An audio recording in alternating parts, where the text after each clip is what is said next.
커피 공화국이라 불릴 만큼 커피를 사랑하는 우리나라.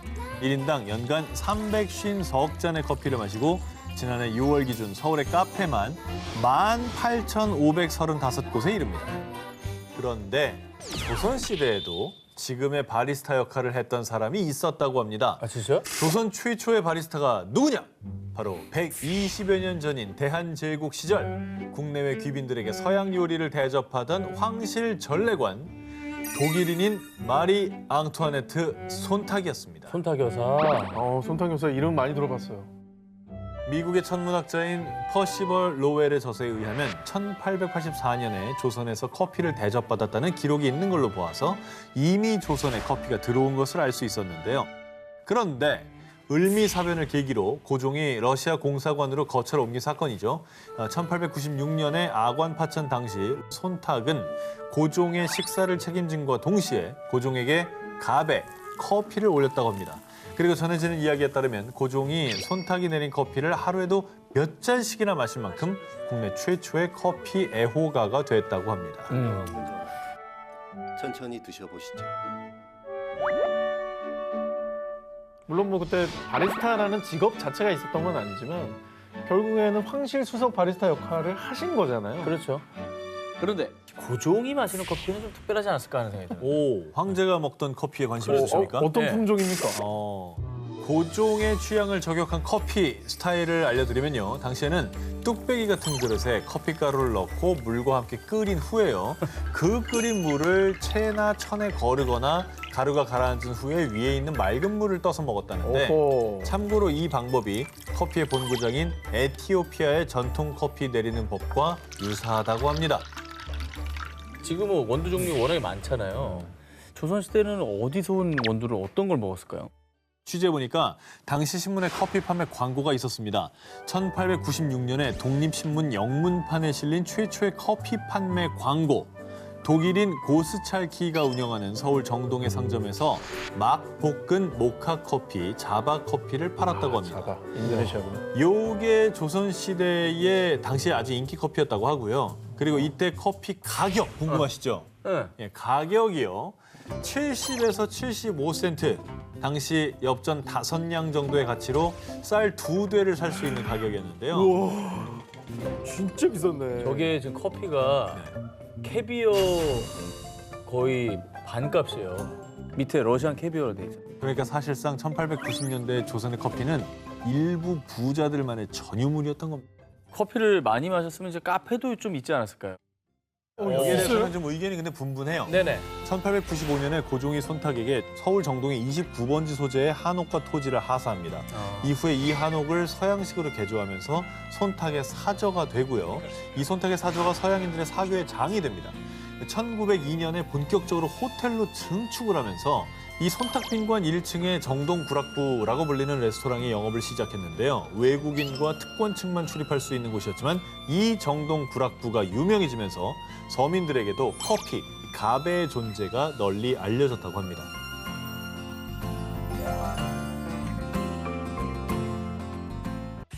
빌보드 차트 핫백 1위, BTS, K-팝의 역사를 새로 쓰다. 레전드 기록을 써 내려가고 있는 자랑스러운 한국의 아이돌 그룹 BTS. 그런데 말입니다. 그보다 훨씬 이전인 1959년 미국에 진출한 1호 한류 원조 걸그룹이 있습니다. 여러분, 원더걸스 아니고요. 아니죠. 59년이라 그러는데. 아시아 최초로 미국에 진출해 1960년대 미국을 열광시켰던 걸그룹 김 시스터즈입니다. 당시 김 시스터즈의 인기가 어느 정도였냐? 엘비스 프레슬리, 비틀즈 등 당대 유명 스타들만 썼던 에드 설리번 쇼에 무려 20번이 넘게 출연했습니다. Music medley. Here are the Kim sisters. 김스스는 하네요. 저때 이제 뭐 아셔야 오, 되는 근데 자신감이.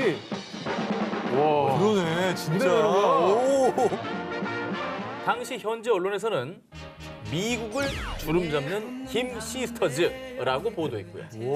또 동양에서 온 마녀들이라는 애칭으로 불리며 미 전역에 이름을 알렸습니다. 아 근데 궁금해요. 그 시절 정말 옛날인데 어떻게 미국에 진출했으며 어떻게 인기를 얻었을까? 그때 미국 가는 건 정말 힘든 일이었을 텐데. 그래.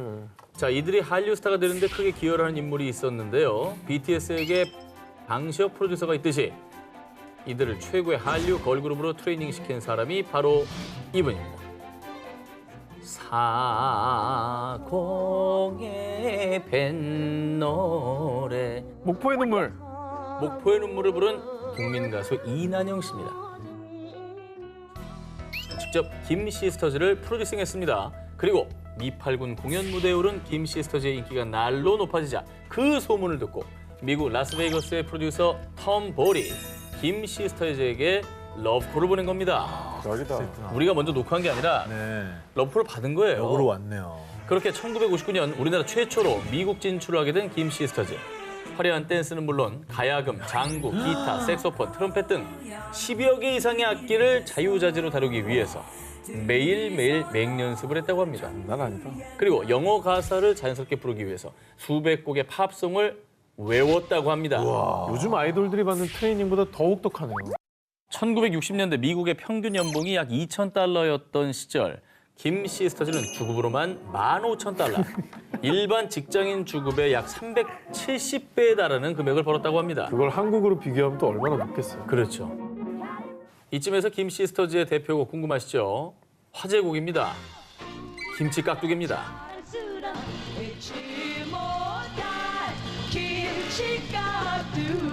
야, 근데 한국 가사로 외국에 진출했다고요? 나 이거 그냥 한국 노래인 줄 알았는데. 그냥 한국말로 불렀구나. 자, 영어도 나옵니다. 야, 대박이다. 이 미국이 이민자의 나라였기 때문에 저 가사에서 공감하는 사람들이 되게 많았을 저 것 당시엔 같아요. 더 그랬겠지.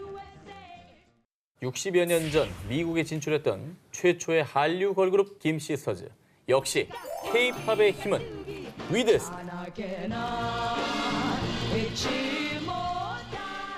국토교통부에 따르면 2019년에 발생한 교통사고는 22만 9,600건, 부상자는 34만 1,712명을 기록했습니다. 아이고. 그렇다면 여러분, 세계 최초 1호 교통사고는 1769년 프랑스 파리 시내에서 한 남성이 커브를 돌다가 건물 벽을 쾅 들이박는 교통사고였습니다. 그렇죠? 이 첫 교통사고의 운전자는 니콜라 조제프 퀴뇨라는 프랑스 포병 장교로 놀랍게도 세계 최초의 전기 자동차를 발명한 사람이라고 합니다. 아니, 최초로 자동차를 발명한 사람이 최초의 교통사고를 낸 거예요? 그럴 수밖에 없는 거 아니야? 생각해보면 그럴 아, 수밖에 그렇지. 없어요. 자기만 모르고 다른 사람은 있으니. 가지고 있는 사람이 없는데. 맞네. 생각해보면. 네. 어쩌다 그런 거? 운전미숙이에요? 그가 교통사고를 낸 데에는 나름 이유가 있었습니다. 사연은 이 땅에 전기 자동차가 개발되기 전으로 거슬러 올라갑니다. 1765년 프랑스의 포병 장교였던 니콜라 조제프 퀴뇨는 제임스 와트가 전기 기관을 발명했다는 소식을 듣고요. 무거운 포차를 조금 더 쉽게 옮길 수 있는 전기 자동차를 구상하게 됐는데요. 1769년 세계 최초의 3륜 전기 자동차를 개발합니다. 대단하다. 저 앞에 네. 보일러 달려있는 거 봐. 그렇죠. 저렇게 만들었어요. 프랑스 파리의 한 시내에서 역사적인 첫 도로 주행을 시작합니다. 시속 약 3.6km로 이동했는데요. 당시 이 모습을 본 파리 시민들은요. 괴물이 나타났다. 모두 도망가. 마차를 끌어야 할 말도 없이 알아서 움직이는 기괴한 모습에 모두 겁에 질려 달아났고요. 그랬겠다. 조제프 퀴뇨의 전기 자동차는 커브를 돌다가 그만 쾅! 벽을 박는 교통사고를 내고 만 겁니다. 운전도 미숙했지만요. 무엇보다 이 전기 자동차에는 브레이크가 없었다고 합니다. 야, 옛날 코미디 보는 것 같다. 네. 그렇죠. 그거구나. 아, 했네. 재현을 잘했네. 이게 사실 사고 날 속도가 아니에요, 저 정도면. 저 정도 속도면은 네. 급하게 돌만 구해서 밖에 끼워도 안 갈 것 같은데요. 당시 상황을 지켜보던 육군 장교들은 사람 잡는 무서운 기계야. 상부에 보고해, 빨리! 결국 조세프 퀴뇨는 사람들에게 겁을 준 죄로 수감되고 말았습니다. 발명의 길이 이렇게 멀고도 험한 것 같습니다. 예. 덕분에 그래도 인류 최초란 타이틀 2개나 얻은 거죠. 자, 다음 특종입니다. 이 위험천만한 교통사고를 예방해 주는 것, 바로 도로 위의 안전지킴이 신호등인데요. 그렇다면 1호 신호등은 언제 만들었을까요? 저 일단 교통사고 난 이후일 것 같아요. 저 직후에 빨간불을 하면은 뭐 돌을 갖다 끼든가 빨리 좀 서라. 수신호로 이렇게 깃발로 하든가. 아니, 당연히 저 이유겠죠. 저 이전에 없었으니까. 전기 자동차가 발명된 후 구교통수단인 마차와 신교통수단인 전기 자동차가 뒤섞여 도로를 활보했는데요. 마차와 전기 자동차가 서로 속도가 달라서 교통 질서가 엉망이었습니다. 그래서 발명된 게 바로 교통 질서를 잡는 교통 신호기. 이 교통 신호기는요, 영국의 철도 엔지니어인 존 피크나이트가 발명한 것인데요. 어느 날 길에서 우연히 끔찍한 교통사고를 목격한 그는요. 또 사람이 교통사고로 죽었어. 사람이 계속 죽어가는 이 도로를 어떻게 하면 좋을까? 교통사고를 예방할 수 있는 방법을 고민하다가 당시 철도에서 사용된 날개식 신호기를 떠올렸고요. 그렇게 1868년 세계 최초의 도로 교통 신호기를 개발했습니다. 저군요. 약간 허수아비 같은데? 당시 가스를 사용해 적색과 녹색의 이색 신호등을 밝혔는데요. 양 날개가 45도 아래로 내려와 있으면 주의, 90도 옆으로 벌어져 있으면 정지를 의미했다고 합니다. 자, 그렇다면 이 세계 최초의 신호등은 과연 어디에 설치됐을지 짐작이 되십니까? 바로 영국 런던의 국회의사당이 있는 웨스트민스터 교차로에 최초의 신호등이 설치됐습니다. 진짜. 지금도 저긴 아주 어마어마한 번화가죠. 지금도 뭐 저기에 빅벤 뭐 다 있잖아요. 그런데 말입니다. 이 세계 최초의 신호등은 설치한 지 불과 1개월 만에 안타깝게도 철거되고 말았습니다. 그 이유는 신호등에 가스가 누출돼 폭발. 당시 신호등을 조작하던 경찰이 큰 부상을 입었던 겁니다. 아이고. 저러자면 경찰이 수침하지 그냥. 차라리 이제 그렇게 생각이 되는 거죠. 세계 최초의 자동차와 신호등.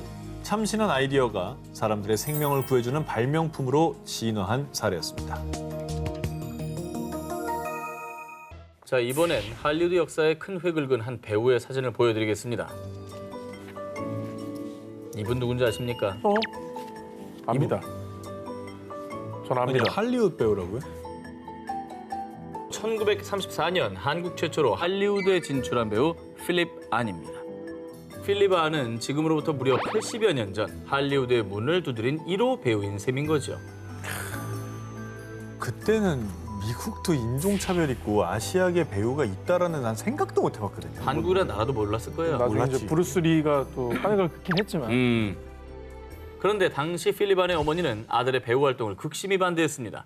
그래서 필립 안은 아버지에게 조언을 구했는데요.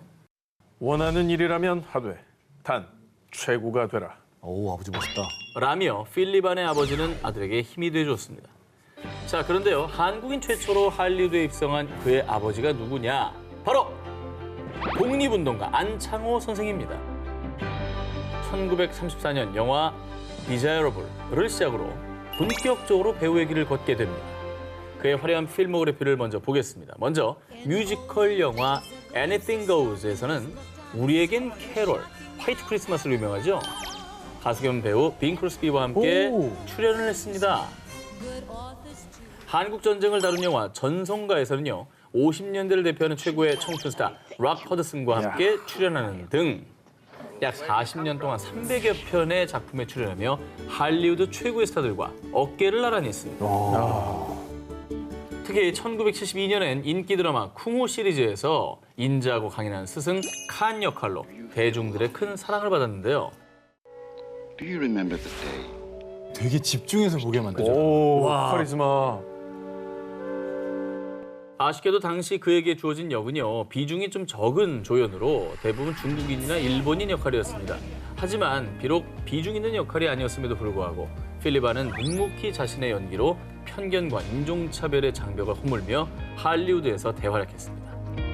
할리우드에선 그의 업적을 기려서 영화인들의 명예인 워크 오브 페임상을 수여, 필립 안은 한국인 1호 할리우드 배우일 뿐 아니라 명예의 거리에 입성한 최초의 한국인 배우로 등극했습니다. 의미 있는 게 저희 또 곱게 다들 한복을 네. 가셨다는 게 의미 있는 것 같아요. 그 시절 이영만리 타지에서 연기로 거친 황무지를 일궈낸 원조 할리우드 스타. 당당히 자신의 이름과 한국을 알린 진정한 스타가 아닐까요? 자, 두 기자님께 여쭙겠습니다. 인류 최초의 유인 비행선을 만든 사람은 누굴까요? 라이트 형제. 자, 라이트 형제. 보통 그렇지 않나요? 동력 비행기를 만들었잖아요. 아, 라이트 형제입니까? 라이트 형제가 뭐 위인전도 나오니까. 정말 겸상 못하겠네요. 동력 비행기를 개발한 라이트 형제보다 먼저 최초의 유인 비행선을 만든 주인공, 바로 몽골피의 형제입니다. 몽골피의 형제는 말이죠. 라이트 형제가 동력 비행기를 개발한 1903년보다 무려 120년 전인 1783년 열기구인 최초의 유인 비행선을 개발, 하늘을 나는 역사상 첫 비행 신화를 이룩했습니다. 1782년쯤 형인 조제프 미셸 몽골피에가 종이 주머니에 묻은 풀을 불 앞에서 말리다가 실수로 종이 주머니를 놓치고 말았는데요. 주머니가 하늘을 날아다니네? 이에 형 조제프는 곧장 동생 자크를 찾아갔습니다. 두 사람은 불을 피워낸 연기를 주머니 속에 집어넣어 하늘로 떠오르게 하는 기구 개발에 매진했는데요. 1783년 마을 사람들을 모아놓고 열기구를 하늘로 띄우는 공개 실험을 했다고 합니다. 그 결과 대성공이었습니다. 사람들은 처음으로 하늘을 날 수 있다는 사실을 눈으로 확인했죠. 와 진짜 뿌듯했을 것 같아요. 근데 진짜 저게 1700년 되잖아요. 네. 그러니까 뭔가를 하늘로 인간이 날려보낼 수 있다는 자체가 불가능하다고 생각하고 가능하게 만든 거잖아요. 엄청났던 것 같아요. 그렇게 1783년 11월 21일에 진행된 인간을 태운 최초의 비행 실험. 이 역사적인 현장에 수천 명의 구름 관중이 몰렸고요. 와. 당시 프랑스 국왕인 루이 16세 역시 현장에서 이 실험을 지켜봤습니다. 야, 그러니까 약간 그런 것 같아. 지금으로 치면은 우주선 발사할 때 막 우리가 보잖아. 그렇죠. 카운트다운 하는 거. 거의 그 수준 아니었을까? 저게 과연 뜰까? 뭐 이러면서. 막 가슴 졸였을 것 같아. 당시 몽골피해 형제가 만든 열기구에는요, 사형수를 태우자는 의견이 있었습니다. 아 그러니까 진짜 위험하게 생겼구나. 뭐 안전이 담보가 안 돼 있으니까. 자, 그런데 이 역사적인 일을 죄수에게 맡길 수 없어. 물리학자인 필라르트 드 로지에와 장교인 프랑스와 로랑이 직접 열기구에 탑승하겠다고 자원했습니다. 멋있죠? 그렇게 몽골피해 형제의 열기구는 두 사람을 태우고 하늘로 날아오른 결과 25분가량 9km를 비행, 인류 최초로 하늘을 나는 데 성공했습니다. 멋있다. 9km면 짧은 거리도 아니네요. 엄청 멀리 그렇죠. 갔지. 인류 최초 유인 비행선의 등장, 상상이 현실이 되는 위대한 순간이었습니다.